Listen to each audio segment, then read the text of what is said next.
वर्षात महाराष्ट्रात जे काही झालं त्याचा एक केंद्रबिंदू होता मुंबई ठाण्यामध्ये, तर दुसरा केंद्रबिंदू होता बारामतीमध्ये.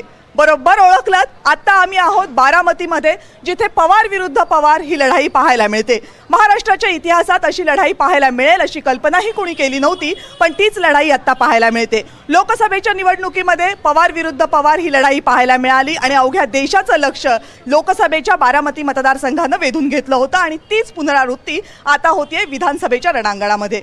महाराष्ट्राचे उपमुख्यमंत्री अजित पवार हे राष्ट्रवादी काँग्रेसकडून या मतदारसंघामधून पुन्हा एकदा निवडणुकीच्या रिंगणात आहेत. गेली अनेक वर्ष तेच या मतदारसंघाचं प्रतिनिधित्व करतायत आणि त्यांना टक्कर देण्यासाठी आहेत युगेंद्र पवार, अजित पवार यांचे सख्खे पुतणे. पवार विरुद्ध पवार ही लढाई अजित पवार विरुद्ध युगेंद्र पवार अशी दिसत असली तरी खऱ्या अर्थानं ती लढाई शरद पवार विरुद्ध अजित पवार अशीच आहे. या लढाईमध्ये बारामतीकरांचे मुद्दे काय आहेत? राजकीय लढाईमध्ये असे काही मुद्दे आहेत का की जे बारामतीकरांच्या हातून निसटून जात आहेत, ज्यांना वाव मिळत नाहीये? आणि बारामतीकरांचं बारामतीच्या विकासावर काय म्हणणं आहे, या सगळ्याबद्दल बोलणार आहोत. त्यासाठी मोठ्या संख्येनं बारामतीकर आपल्या सोबत उपस्थित आहेत. पण त्या अगोदर लोककलेकडे वळणार आहोत. आपण या कार्यक्रमामध्ये अनेक लोककला पाहिलेल्या आहेत, पण आजची कला काहीशी वेगळी असणार आहे. महाराष्ट्र शासनाच्या महसूल आणि शिक्षण विभागाचे अनेक कर्मचारी आपल्यासोबत आहेत आणि आज सादर करणार आहेत मतदारांनी मतदान करावं यासाठी त्यांचा खास जनजागृती कार्यक्रम. याच कार्यक्रमानं आजच्या NDTV मराठी इलेक्शन कार्निवल बारामतीमधून सुरुवात करूया. करा सुरुवात.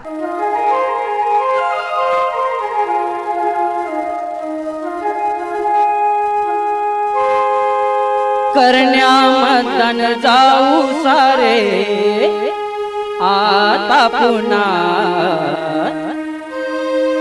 करण्या मतदान जाऊ सारे जना जना जना आता पुन्हा.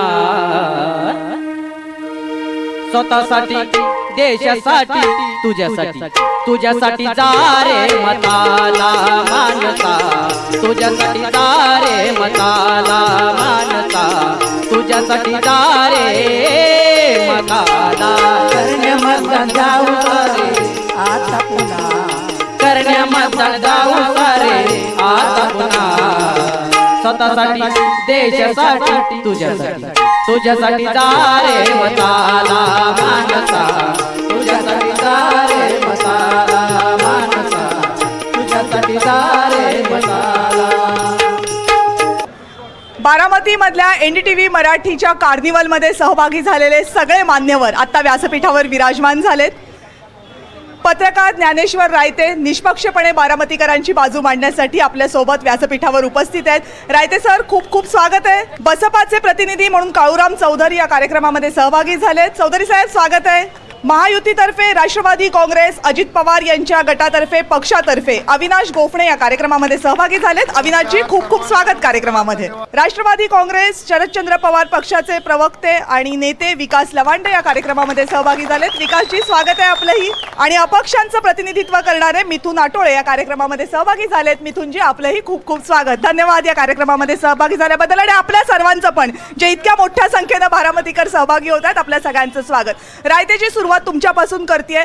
बारामती म्हटलं की विकास हे समीकरण महाराष्ट्राला माहीत झालंय, पण हेच समीकरण खरं आहे की असे काही प्रश्न आहेत बारामतीकरांचे जे या राजकारणाच्या मागे कायम लपून राहिलेत? खरं तर बारामतीमध्ये पूर्वीपासून विकास आणि शाश्वत विकास आणि पायाभूत विकास ह्या दोन गोष्टी जास्त महत्त्वाच्या होत्या, परंतु त्यापेक्षा बारामतीकरांना पवार कुटुंब जास्त महत्त्वाचं वाटतं. तुम्ही कधी जर बघितला तर अस्मितेचा मुद्दा ज्यावेळेस पुढे येतो त्यावेळेस पवार कुटुंबाकडे सगळे हे करतात. आत्ता दोन गट विभागलेले आहेत, पण हे सगळेजण एकच होते आणि पूर्वीपासून ह्यांना पवार कुटुंब विभक्त झालेलं पाहायचंच नव्हतं किंवा अशी परिस्थिती नव्हती लोकसभेच्या निवडणुकीच्या अगोदर. आता ते परिस्थिती ते सामोरं जात आहेत. लोकसभेच्या वेळी कन्फ्युजन होतं, आता बऱ्यापैकी कार्यकर्ते स्थिरावलेले दिसतात. मुद्दे काय आहेत बारामतीकरांचे? बारामतीमध्ये विकासाचा मुद्दा घेऊन अजित पवारांचा पक्ष लढतोय आणि दुसरीकडं शरद पवारांचा शाश्वत विकास घेऊन शरद पवारांचा पक्ष हे करतोय. त्याबरोबर जे राष्ट्रवादीमध्ये पडलेली फूट असेल आणि सगळ्यात महत्त्वाचं की शरदचंद्र पवार पक्षाच्या वतीनं जास्त मुद्दा जो केला जातो भाजपचा, भाजपनं हे राजकारण घडवून आणलं असा त्यांचा मुद्दा येतोय.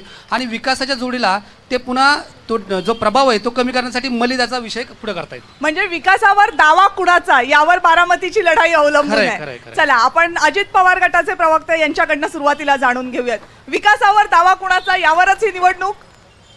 निश्चितपणे आता रायते साहेबांनी आमच्या मित्रांनी काही मुद्दे उपस्थित केले. ठीक आहे, संपूर्ण पवार कुटुंबियांच्या वरती बारामतीकरांचं प्रेम आहे, परंतु गेले 30 ते 33 वर्षामध्ये ह्या बारामतीची आधुनिक बारामतीचे शिल्पकार कोण असतील? ते राष्ट्रवादी काँग्रेस पक्षाचे नेतृत्व, महाराष्ट्र राज्याचे उपमुख्यमंत्री आदरणीय अजितदादांना त्याचं श्रेय द्यावं लागेल. ही वस्तुस्थिती महाराष्ट्राला मान्य करावं लागेल. बारामतीकरांना तर संपूर्ण ती माहितीच आहे.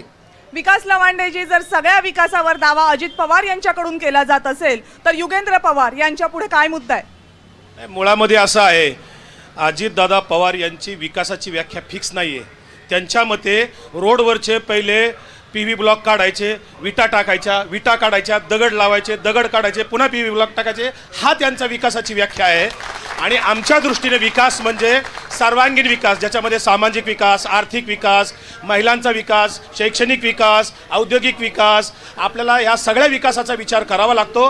आणि शाश्वत विकासाची भूमिका आदरणीय पवार साहेबांनी गेली 60 वर्ष या राज्यामध्ये घेतली. 6 दशकं 60 वर्ष घेतलेली आहे. आणि बारामतीतलं मूळ विकासाचा, शाश्वत विकासाचा पाया हा आदरणीय पवार साहेबांनी घातलेला आहे. त्याच्यामुळे आधी आपल्याला द्राक्षाचा वेल जो लावलेला होता, तो द्राक्षाचा वेल आता लिंबावर गेलाय, त्याच्यामुळे जरा घोटाळा झालाय. त्यामुळे आता नवीन द्राक्षाचा वेल लावलाय, तो पवार साहेबांनी पुढच्या काळासाठी युगेंद्र पवार यांच्या नावाने लावलेला आहे. बरं, त्या द्राक्षाच्या वेलीवर द्राक्ष 2024लाच येणार का? 100% येणार. कारण असं आहे, आमचे जे उमेदवार आहेत युगेंद्र पवार हे उच्च विद्याविभूषित आहेत. नंबर 1. दुसरी गोष्ट, आम्ही जे विकासाच्या संदर्भात बोलतोय याही पेक्षा ही लढाई विचारांची खूप महत्त्वाची मानतो. याचं कारण असं, महाराष्ट्र हा छत्रपती शिवरायांचा आहे, शिवशाहू फुले आंबेडकरांचा आहे. महाराष्ट्र दिल्ली पुढं कधी झुकला नव्हता आणि बारामतीला आता दिल्ली पुढं झुकावं लागतंय. हे बारामतीकरांना आवडलेलं नाहीये, कारण बारामतीला कुठेतरी ब्लॅकमेल केलं गेलं, ED CBIची भीती दाखवली गेली. या संदर्भात छगन भुजबळांनीच राजदीप सरदेसाईंच्या पुस्तकात ते सगळं आलेलं आहे आणि वारंवार हे दिसलेलं आहे आपल्याला. ही ब्लॅकमेलिंग जी आहे, गुजरात वॉशिंग मशीन, त्याच्यामुळे अजित पवारांचा प्रश्न निर्माण झाला आणि त्याच्यामुळे इथला पवार कुटुंब फुटलं, इथल्या पक्षावर दरोडा पडला. बर, काळूराम चौधरी यांच्याकडे जायचंय, पण त्या अगोदर अजित पवार गटाकडनं उत्तर हवंय. नाही, आमच्या सहकारी मित्रांनी सांगितलं त्याच्याबद्दल पूर्णपणे असहमत आहोत. एक वस्तुस्थिती तुम्ही लक्षात घ्या, केंद्राबरोबर आम्ही काय गेलो, हा बारामती तालुक्यामध्ये सहकाराचे फार मोठे सहकारी कारखाने आहेत. 10 ते 10.5 हजार कोटीचा इन्कम टॅक्सचा प्रश्न शेतकऱ्यांचा त्या ठिकाणी 25-30 वर्षापासून प्रलंबित होते. केवळ दशकं मोजून विकास होत नाही, तो प्रश्न शेतकऱ्यांचा इन्कम टॅक्सचा हा मोदी साहेबांच्या नेतृत्वाखाली अमित शहानी, अजितदादा पवार साहेबांनी त्या ठिकाणी त्यांना विनंती केल्यानंतर तो सोडलेला आहे.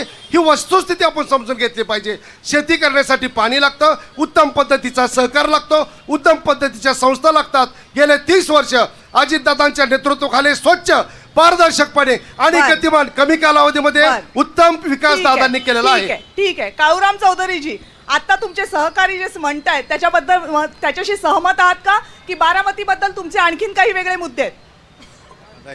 यांनी जे सांगितलं, म्हणजे लवंड साहेबांनी बी सांगितलं की हे विचाराची लढाई आहे.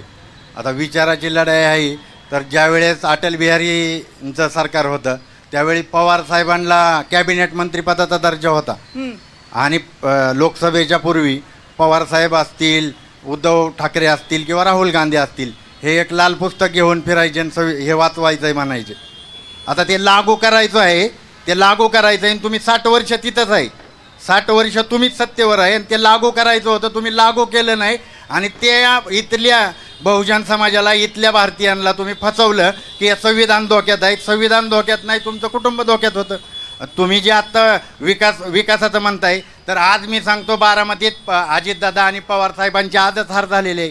पवार साहेबांच्या आणि दादांच्या सभेला आणि प्रचाराला पैसे देऊन जर बारामतीत माणसं आणत असतील आज आणि याच्यातल्यांनी आणि कोणी बी पवार साहेबांची शपथ घेऊन सांगावं पैसे देऊन प्रचाराला गेलो नाही म्हणून. अरे पैसे देऊन जात आहे तुम्ही. बर येते तुमच्या सगळ्यांकडे. महेशजी, समोर एवढे, मिथुनजी, समोर एवढे मातब्बर असताना, पवार विरुद्ध पवार असताना अपक्षांचं काय म्हणणं आहे? का अपक्ष मैदानात आहेत? इतक्या वर्ष, गेली 60 वर्ष पवार कुटुंब हे सत्तेमध्ये, इथल्या भूमिपुत्रांचा, इथल्या तरुणांचा आवाज यांनी दाबण्याचा प्रयत्न केला. आणि चुकीच्या पद्धतीने नाही बरं का, कुणाला गोळी घातली नाही, सगळ्यांना चॉकलेट देऊन ह्यांनी आवाज गप्प केलाय. आणि तो आवाज दबलेला कुठंतरी आता जिथं जास्त दबतं ना ते उसळतं. आणि तो उसळलेला आवाज या बारामतीच्या जनतेपुढे दाखवायचा आहे, आवाज पोचवायचा, त्यासाठी मी बोलतोय. तुम्ही म्हणताय की बारामतीचा विकास झाला, बरोबर आहे. आल्यापासून तुम्ही म्हणताय की बारामतीचा विकास झाला, पण कुणी केला याच्यावरती तुमचं आम्हाला प्रश्न आहे. नाही, हा प्रश्न माझाच आहे, कारण हो, माझा हो, मुद्दा हो, हा आहे तुमचाच की प्रश्न आहे. विकासावरच राजकारण येस सुरू आहे. येस, तुमचाच प्रश्न आहे. ऐकल्यानंतर माझ्या मस्तकाची शिर झाली हा. की विकास कुणी केलाय ह्याच्यात भांडणं झालं तुमची. माझी नाही. म्हणजे दोन तुमच्या पक्षाची. आमच्या भावांची. विषय काय आहे मॅडम, की 60 वर्ष झालं पवार साहेब केंद्रीय कृषी मंत्री होते, संरक्षण मंत्री होते, 4 वेळा मुख्यमंत्री होते, त्यांचाच पुतण्या उपमुख्यमंत्री होता, जलसंपदा मंत्री, ऊर्जा मंत्री, हा त्यांचीच मुलगी खासदार होती, त्यांचाच पुतण्या पालकमंत्री, त्यांचीच सुनता राज्यसभा खासदार, त्यांचाच आता नातू आमदार.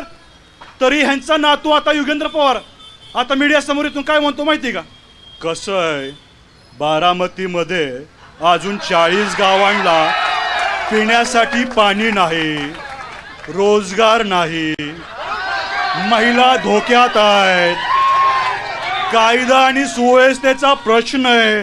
अरे बाबा, मग तू इतक्या दिवस काय करत होता? आणि हेच ऐकायचं होतं मेटाई, हेच ऐकायचं होतं तर ते सुशोभीकरणाचा एखादा दगड घ्या आणि घाला आमच्या टाळक्यात. हे विकास असतो का? बर, भावना संतप्त आहेत तुमच्या. आपण आता बारामतीकरांना मी विचारते, तुमचे प्रश्न काय आहेत, कुणाला विचारायचे आहेत मॅडम प्रश्न? मला राहिलं ना. असा. मॅडम, आपण म्हणता विकास झाला, विकास झाला, विकास झाला, बरोबर आहे. शरद पवार 20 वर्ष मुख्यमंत्री होते. आता ते काय म्हणतात, आम्ही 40 गावांना, सॉरी 22 गावांना, बारामतीतले दौंडमधली बाकीची गावं, त्यांना पाणी देऊ. 60 वर्ष काय केलं ह्यांनी? काय केलं ह्यांना? माझा प्रश्न आहे. दुसरा अजून एक लवांडेजी, या प्रश्नासाठी मी तुमच्याकडे प्रश्न, आणि अजित पवारांच्या लोकांना हा प्रश्न आहे माझा. अजित पवार 4 वेळा उपमुख्यमंत्री होते, त्यानंतर घर फोडून परत उपमुख्यमंत्री झाले. कशासाठी झाले? विकास करायसाठी. तरी 22 गावांचा पिण्याचा प्रश्न पाण्याचा सुटलेला नाही. मग नक्की 8,500 इन्कम टॅक्सचे, आता गोपने साहेब काय म्हणले, 8,500 इन्कम टॅक्सचे आपल्याला घ्यायचे होते महाराष्ट्राला, 8,500. मग नक्की 8,500 घ्यायची होती का 70,000 कोटी पांघरून घालायचं होतं, ते मला त्यांना विचारायचं. द्या विकास लवांडेजी, आधी तुम्ही उत्तर द्या, गोपणेजी तुम्ही नंतर. फक्त थोडक्यात उत्तर द्या please. खरं तर मुळात पाण्याच्या प्रश्नावर अजितदादा पवार यांना भारतीय जनता पार्टीने 2012 पासून टार्गेट केलेला आहे. अगदी नरेंद्र मोदींच्या भोपाळच्या सभेपर्यंत 70,000 कोटीचा आरोप हा आम्ही नाही केलेला, भारतीय जनता पार्टीने. आणि मग जलसंपदा मंत्री होते. पाण्याच्या प्रश्नावर जानाई शिरसाई हे जे काही आहे प्रकल्प, हा आदरणीय पवार साहेबांनी जिथं आणलेला आहे. इथली MIDC पवार साहेबांनी दिले नाहीत ना. इथले जे काही प्रकल्प आहेत, तिथले बाकीचे सगळे, दुधाचा असेल, टेक्सटाईल पार्क असेल, विद्या प्रतिष्ठान असेल, ही सगळे बेसिक विकासाच्या गोष्टी इथे पवार साहेबांनी उपस्थित केल्या. पाण्याच्या प्रश्नावर जलसंपदा मंत्री अजित पवार होते. शरद पवार जेव्हा दिल्लीत राजकारणाला गेले, राज्यात जलसंपदा मंत्री अजित पवार असताना ही अजित पवारांची जबाबदारी नव्हती काय? अजित पवार पालकमंत्री होते, त्यांची जबाबदारी नव्हती काय? कविताजी, मी अतिशय सुसंस्कृतपणे आपल्याला उत्तर देणार आहेत. कृपया माझी मित्रांना शांत राहण्याची विनंती आहे. 9,000 कोटी एका तालुक्यामध्ये, बारामतीमध्ये आणणं ही काही 22 छोटी गोष्ट गावांच्या नाही. पाण्याचं काय झालं? 22 गावाचा पाण्याचं काय झालं? प्रश्न, 22 गावाच्या पाण्यासाठी दादांनी त्या ठिकाणी जनाई शिरसाईची योजना अतिशय चांगल्या पद्धतीची कार्यान्वित केलेली आहे. त्यामध्ये काही तांत्रिक मुद्दे असल्यामुळे थोडीशी त्याच्यामध्ये अडचण येत असताना म्हणजे प्रश्न प्रलंबित आहे. म्हणजे प्रश्न प्रलंबित आहे. उपमुख्यमंत्र्यांनी निरा नदीमधून संपूर्ण 1,000 कोटीचं पाणी तरतूद करून करामध्ये टाकण्याचा धाडसी निर्णय. जिरायत बागायचा प्रश्न, थोडक्यात प्लीज. जिरायत या शब्दाला मुठमती देण्याचा निर्णय दादांनी केला. जलसंपदा मंत्री असताना हा प्रश्न का सोडवला नाही? ठीक आहे, आता त्यांनी दिलं ना उत्तर. चालू आहे, बोला चौधरी. करोडो रुपयाचा नदीला सुशोभीकरण केलंय आणि पाणी आणू शकत नाही. पाणी आणण्यापेक्षा हे जे आहे ना, हे दाखवतात पुस्तक, हे मलिदा पेशल आहे, हे मलिदा पेशल आहे सगळं. यांनी हा जो रस्ता आहे ना, सुपा मोरगाव 5 वर्षात 3 वेळा बनवलाय आणि 55 करोड रुपये एका रोडला घालवताय. एका रोडला 865 रुपयाचा एक दगड आहे तो लावलेला, 11,000 रुपयाचा दिवा लावलाय. हे कुठून आणलं तुम्ही? अरे हा मलिदा आहे सगळा, आणि याला विकास असेल तर तुम्ही मताला पैसे का वाटताय, या लोकांना पैसे का देताय? तुमचे 2 आरोप आहे. विकासावर नाही. बरोबर, विकासावर अवास्तव खर्च होतोय, पाण्याचा पैसे दिले जातात असा आरोप आहे. बोला, मी तुमची पटकन. मॅडम, मला काय म्हणायचंय की हे ह्यांच्यावर टोल होतात, हा, की त्यांच्यावर यांच्यावर टोल टोल होतात. होतात. ही दोघं मागच्या 3-4 महिन्यापूर्वी पर्यंत एकत्रच होती का नाही? आणि म्हणतात की साहेब, म्हणजे आमचे तुतारीचे कार्यकर्ते म्हणतात की साहेबांनी दादांच्या हातात कारभार दिलता. कारभार द्यायला का ती वावर होतं काय? आमचा परपंच होता ना, इथं आमच्या लेकरा बाळांना अजून पाणी मिळणार, टँकरची वाट बघत बसतात. पाटी पेन्शिल त्यांनी दप्तर खाली ठेवली आणि खांडा कळशी घेऊन टँकरची वाट बघतात आणि ह्यांची नातवंड परदेशात शिकायला जातात. ह्यांना शिक्षण नाही राव, पाणी नाही राव. तुम्ही सांगताय विकास झाला आणि तुम्ही म्हणताय करा नदीचा विकास, ही सुशोभीकरण केलं, शेकडो कोटी रुपये घालवलं. 9,000 कोटीतलं काय कोटी घालवलं, कुणी घालवलं, कधी घालवलं, कसं घालवलं काही माहित नाही. पण तिकडं दुसऱ्या बाजूला नीरा नदीचं विद्रुपीकरण केलंय, सरकार मान्य नीरा विद्रुपीकरण केलं ह्यांनी. सगळ्या नदीमध्ये फलटणच्या कत्तलखान्याचं लाल पाणी, नीरेचं प्रदूषण पाणी ऐकून घ्या पुरत- पाणी ताई. मिळत नाही. निराच्या प्रदूषणामध्ये फलटणच्या कत्तलखान्याचं लाल पाणी, माळेगावचं सोमेश्वर कारखान्याचं काळं पाणी, निरा जुब्लिकेंटचं केमिकलचं पाणी सगळं जातंय. ते पाणी घाण होत चाललंय आणि आता आमचे भाऊ म्हणतायत की करा आणि निरा जोडायची. म्हणजे त्यांचा आधीच त्यांचा दुष्काळ, त्यात त्यांचा 13वा महिना करायचा का? बर मीही अपक्ष उमेदवार म्हणून आज मैदानात आहे. मला एवढंच सांगावंसं वाटतं आहे की महाविकास आघाडी असो या महायुती सरकार असो, फक्त एकमेकांवर दोष लावणं ह्याच्या पलीकडे मुद्दा गोष्टी होत नाहीयेत. महिलांचे प्रश्न सुटलेले नाहीयेत, सुरक्षितता तशीच आहे, महागाई तशीच आहे, युवकांचा बेरोजगार तसाच आहे. विचारांशी कुठंतरी यांनी मलिनता केलेली आहे आणि विकासाच्या नावावर ठोठो बोंबलत. मुद्दा बोला. मताची झाली कडकी आणि बहीण झाली लाडकी. जर लोकसभेला ह्यांना दणका बसला म्हणून आता बहीण आठवली का लाडकी, असं बोला. पुढे जी विकास झालाय त्या विकासाची जागा कोणाची ती पाहायला चौकशी करा की. एवढं मोठं स्टँड बांधलंय पण ती स्टँडची जागा कोणाची मॅडम? कुणाची आहे? अहो गोरगरिबांची. हे काय देव बसलाय समोर देव बसलाय, त्या देवांची जागा आहे ती. महार वाचनाची जागा आहे गोरगरिबांची. का मग आले ना उद्घाटनाला? जागा लाटल्याचा आरोप होतोय, 70,000 कोटींवरनं आरोप होतोय. अजित पवार गटाचे प्रवक्ते उत्तर द्या. कविताजी, ह्या प्रश्नावरला उत्तर देण्यासारखं काही ठोस असं त्यांच्याकडे नाही. सार्वजनिक ऐका, मला बोलू द्या. एक मिनिट. सार्वजनिक ऐका, सार्वजनिक विकास कामासाठी जागा घेतली, पण सार्वजनिक विकास कामासाठी जागा लाटली गेली असा आरोप अजिबात होतोय. नाही. ती रितसर प्रक्रिया करून ती घेतलेली आहे, त्याचा मोबदला दिलेला आहे. त्याच्यावरती ऐका. आणि दुसरा 70,000 कोटीचा जे आरोप करतात, 70,000 कोटीची कामच झालेली नाहीत. 70,000 कोटीची कामच झालेली नाहीत. उगाच कोणाची तरी इमेज टार्निश करण्यासाठी, प्रतिमा खराब करण्यासाठी आरोप करणं ठीक आहे, चुकीचं आहे. मॅडम, त्यांनी जे ते गुलाबी पत्र काढले ना कोणाच्या तरी सांगण्यावरून, त्या गुलाबी दादांच्या गटाला मला एकच प्रश्न विचारायचा आहे. त्याच गुलाबीच्या पत्रामध्ये त्यांनी शिवसृष्टीचा एक उल्लेख केलेला आहे. त्या शिवसृष्टीसाठी शेकडो कोटी रुपये आणले, पण त्याचा फक्त तटबंदी बांधून झाली, आत काहीच बांधून झालेलं नाही. त्या पैशाचं काय झालं? सांगा. अहो, शिवसृष्टीची तटबंदी झालेली आहे, आता विकास कामांना सुरुवात झालेली आहे. विकास निधी येतो एका वेळेस, एका रात्रीत सगळी कामं होत आहेत. शिवसृष्टी उभा करून ऐका, तुम्ही लोकांना फक्त गंडवू नका. छत्रपती शिवाजी महाराजांचा काय आदर्श होता की शेतकऱ्यांच्या भाजीच्या देठाला धक्का लावू नका. ह्यांनी ऐन कोरोनात, ऐन उन्हाळ्यामध्ये शेतकऱ्यांची डीपी सोडवले, लाईट कट केली, शेतकऱ्यांची उभी पिकं जाळली आणि आपली स्वतःची पोळी ह्यांनी वाजली. आणि छत्रपतींचं नाव घेतात तर शिवसृष्टी फक्त उभी करू नका, छत्रपतींचा आदर्श घ्या आणि त्या पद्धतीने वाटचाल करा. चौधरीजी, बारामतीमध्ये कायदा आणि सुव्यवस्थेचा जो प्रश्न आहे, माईक वर पकडा जरा. कायदा आणि सुव्यवस्थेचा जो प्रश्न आहे तो एवढा गंभीर बनत चाललाय. जर 15-20 दिवसाला मर्डर होतोय बारामतीत. इथं TC कॉलेजवरती एका मुलाचा मर्डर झाला. मुलाचा मर्डर झालेला सगळ्यांना माहित आहे, परंतु पत्रकारांना सोडून आणि ठराविक लोकांना सोडून तिथं एका मुलीचा बी मर्डर झालाय. हे दडवण्यात आलंय बारामतीत, दडवण्यात आलंय बारामतीत. आणि हा जो कायदा सुव्यवस्थेचा प्रश्न आहे, याला जबाबदार फडणवीस आहे, पवार साहेब आहे, उद्धव ठाकरे आहे, काँग्रेसवाले पण आहेत. बोला. हा मुद्दा खरा आहे. हा मी TC कॉलेज मधला मी पण विद्यार्थी आहे. हा ज्यांनी जो म्हणला मुद्दा मांडला तो बरोबरच आहे. दहशतीचं वातावरण आहे. आता ते काय झालंय, आता काही दादामुळं काही जास्त हे होत नाही, पण तो भेटतोय बोलायला बघा, कायदा त्याला भीती वाटते बोलायला. इकडून कोणाला मुद्दा मांडायचा आहे? बारामतीच्या विकासामध्ये MIDCचं मोठं योगदान आहे. तर माझा महत्वाचा मुद्दा आहे हा, महत्वाचा मुद्दा आहे. हा दादा गटाचा एक प्रश्न आहे की दादांचं MIDC साठी काय काय योगदान आहे? बोला. लवांडेजी, दादा नाही, सॉरी, गोपणेजी बोला. आताची अत्यंत पंचतारकित अशी जी आपली बारामतीची MIDC आहे, त्यामध्ये अत्यंत स्वच्छ पारदर्शकपणे पाठबळ देण्याचं काम राज्याचे उपमुख्यमंत्री अजितदादा करतायत त्यांना बर स्वच्छ पाणी, MIDC वीज, वर बोला. हे सगळ्या मूलभूत गोष्टी देत आहेत. MIDC वर बोला. MIDC आदरणीय पवार साहेबांनी आणली आणि त्याच MIDCतल्या आता बंद पडलेल्या कंपन्यांचं प्लॉटिंग ही मलिदा गँग इथं करते. आता ती कोण लोक आहेत, कुणाचा प्रचार करतायत? MIDC MIDC मध्ये सर्वात जास्त जमीन जर कुणाची गेली असेल ना तर ती इथल्या दलितांची गेली. ज्यांच्या जमिनी घेऊन तुम्ही वॉचमॅन केलंय दोघांनी बी आणि हे मालक झालेत. हे आमच्या जीवावर आईजीच्या जीवावर बाईच्या आहेत दोघं पण. MIDC मॅडम इथल्या पोरांना ते काळूराम चौधरी जे बोलतात आमचे मामा ते अगदी बरोबर आहे. हे आयजीच्या जीवा बायजीच झालेत. कारण ह्यांनी काय केलं हे म्हणतात ना MIDC झाले, इथल्या तरुणांना रोजगार मिळाला. या तरुणांना रोजगार इथं मिळाला नाही. 51% शेअर्स यांच्या कुटुंबाचे आहेत. प्रत्येक माणसाला तिथं जाऊन पाया पडायला लागतात त्यावेळेस त्यांना नोकरी मिळते. आणि जर कारखान्यात ह्यांनी नोकर भरती काढली तर 300 जागा भरायसाठी त्यांना 300 जागा भरण्यासाठी त्यांना 3-3 हजार 4-4 हजार पोरं वेटिंगला येतं.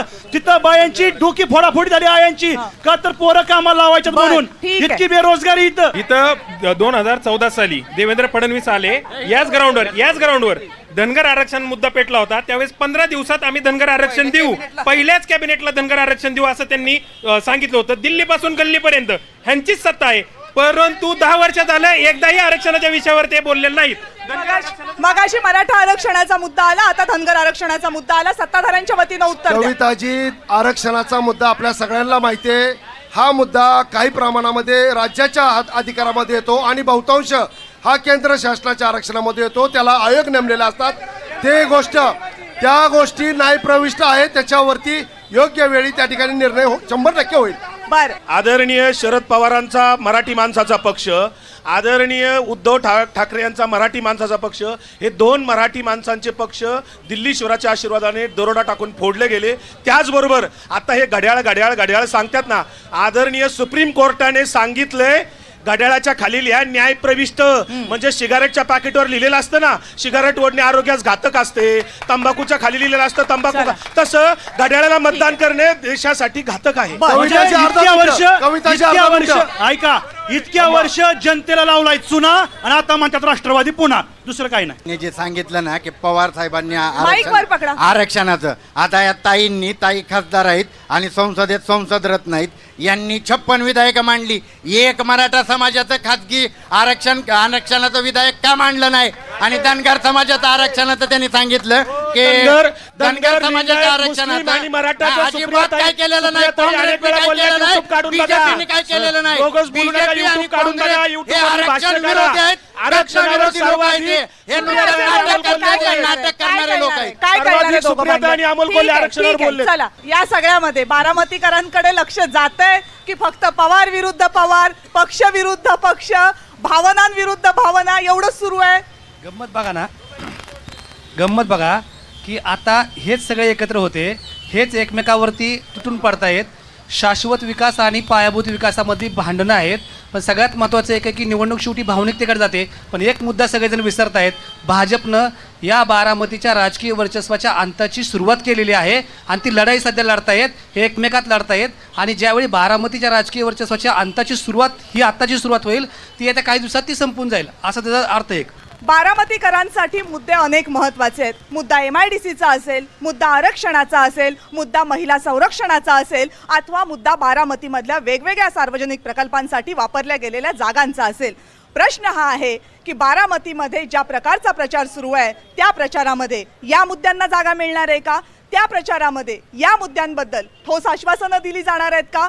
बारामतीकरांचं आयुष्य आणखीन सुखकर होण्यासाठीचे मुद्दे या प्रचारात येणार आहेत का? हा कळीचा मुद्दा आहे. यातल्याच काही महत्त्वाच्या मुद्द्यांना स्पर्श करण्याचा प्रयत्न या कार्यक्रमामध्ये केला. बारामतीकर मोठ्या संख्येनं दोनही बाजूंनं कार्यक्रमामध्ये सहभागी झाले आणि पॅनलवर असलेल्या सगळ्यांनी आपापल्या परीनं स्पष्टपणे उत्तर देण्याचा प्रयत्न केला. आपल्या सगळ्यांचे मनपूर्वक आभार. NDTV मराठीच्या इलेक्शन कार्निवलमध्ये सहभागी झाल्याबद्दल आपल्याही सगळ्यांचे मनपूर्वक आभार.